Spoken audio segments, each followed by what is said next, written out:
आणि संध्याकाळी 7 नंतर तो अग्नी विझवून ठेवला जायचा आणि त्यानंतर ते याग करणारे जे काय ऋषी, महाऋषी, परमऋषी असायचे ते विश्रांती घ्यायला जायचे. दुसऱ्या दिवशी सकाळी परत याग तो चालू करायचा, अखंड चालू राहायचा.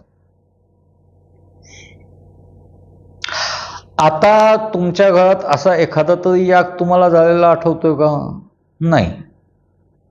हार्डली 1-2 तास 3 तास आपण ते संपवतो, हे करतो, पटापटा पटापटा पटापटा तो गुरुजी म्हणतो, तो काय म्हणतो ना आपण काय ऐकतो, काय कळत नसतं. खरं या गोष्टीला अर्थ नाहीये बरं का मित्रांनो. आपण काय करतोय, आपण कुठलं अर्घ्य कुठल्या गोष्टी करता देतोय हे आपल्याला माहीत असलं पाहिजे ना. खूप वेळेला तो पंडित म्हणतो, हा माझ्या हाताला हात लावा म्हणा मामा, की तुम्ही मामा म्हणता आणि मग पुढे तो सगळं बाकीचं सगळं हे म्हणत जातो. ते ऐकण्यात तुम्हाला इंटरेस्ट किती असतो? मग तुम्हाला वाटतंय ती पूजा पूर्ण झाली? याकरता त्या विधिविधानांनी एकच सांगितलेलं आहे. तुम्हाला त्या मागच्या नारदाच्या गोष्टीत जे सांगितलं ते, की तुमच्या देहाबरोबर आलेली सर्व कर्तव्य पार पाडून तुम्ही जर नामस्मरण केलं तर ते माझ्यापर्यंत निश्चित पोचेल. फक्त ते मनोभावे असलं पाहिजे. अगदी साधं आहे. समजा तुम्ही एक 10 वर्षाचं मूल असाल, म्हणजे आत्ता माझ्याकडं बघणारे मला प्रेक्षक वय वर्ष 10 पासून वय वर्ष 80 पर्यंत कुणीही असू शकतं. त्यामुळं 10 वर्षाचा मूल असाल, तुम्हीच विचार करा, तुम्हाला शाळेत जर बाईंनी एखादा प्रश्न विचारला आणि तो प्रश्न तुम्ही त्यांच्याकडं न बघता इकडं तिकडं बघत, याच्याकडं हसत त्याच्याकडं हसत उत्तर द्यायला लागला तर बाई चिडणार ना तुमच्यावर. त्या काय म्हणणार, ए गंप्या नीट माझ्याकडे बघून उत्तर दे, मला कळलं पाहिजे. परमेश्वर तेच म्हणतो, माझं नाव घेशील ना त्यावेळेला डोक्यात दुसरं कोणी नको, प्रामाणिकपणे माझं नाव घे, ते माझ्यापर्यंत पोचल. मग त्याच्या तू मंदिरात गेला नाही तरी चालेल. हां, मंदिरात का जावं तर ती एक जागा अशी पवित्र करून ठेवलेली असते, पवित्र असते, की जिथं गेल्यावर शक्यतो बाहेरचे दुसरे कुठलेही विचार तुम्हाला स्पर्श करून करत नाहीत. एक प्रकारची शांतता वाटते. त्या मूर्तीतनं आलेलं पावित्र्य आणि त्या जागेचं एक महत्त्व असं त्याला प्राप्त झालेलं असतं. आपोआप तुमचं मन शांत आणि एकाग्र होतं. त्यानंतर तुम्ही जर नाव घेतलं, स्वामींचं म्हणा, परमेश्वराचं म्हणा, जे कोणी तुमचे हे असेल त्यांचं नाव घेतलं तर ते त्यांच्यापर्यंत लवकर पोचतं. तर असेही महाभाग खूप आहेत की ते मंदिरात जाऊन रडत बसतात, मला हे मिळालं नाही परमेश्वरा, मला तू हे कर, माझ्याकरता ते कर, मला प्रमोशन मिळवून दे, अमुक कर. अरे या ही गोष्टीची पूर्तता करण्याकरता तुला देह दिला आहे.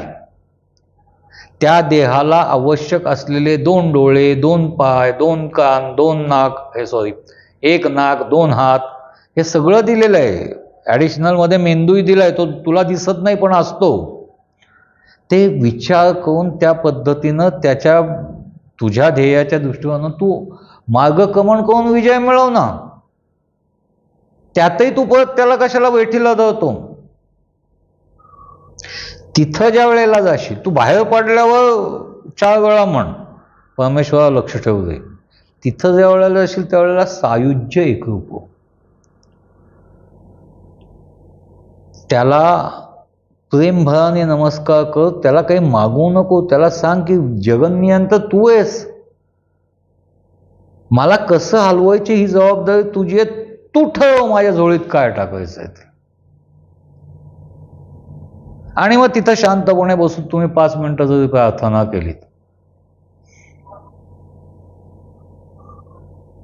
एक नंबर. माझ्या हिशोबाने तुमचं मागणं तिथपर्यंत पोचलंच पाहिजे, पाहिजे.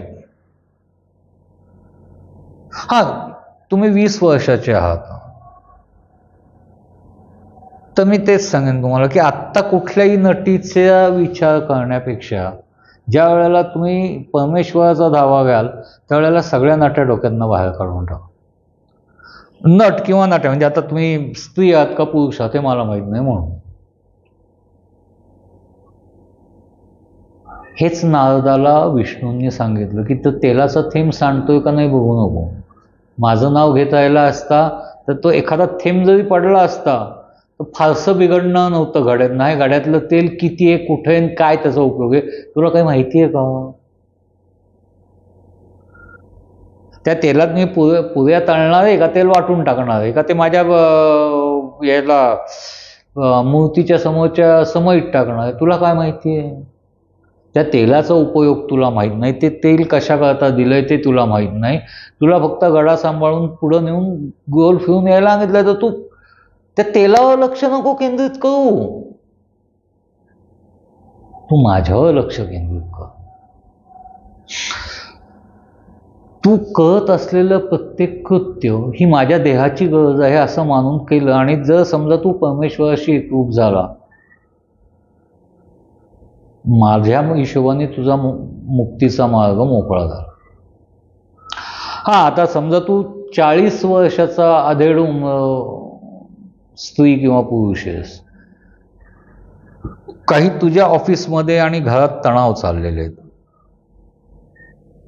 तर त्या तणावांकरता हे नको त्याच्याकडे लक्ष देण्यापेक्षा तू हा विचार कर की ही या देहाची आत्ताची कर्तव्य आहेत.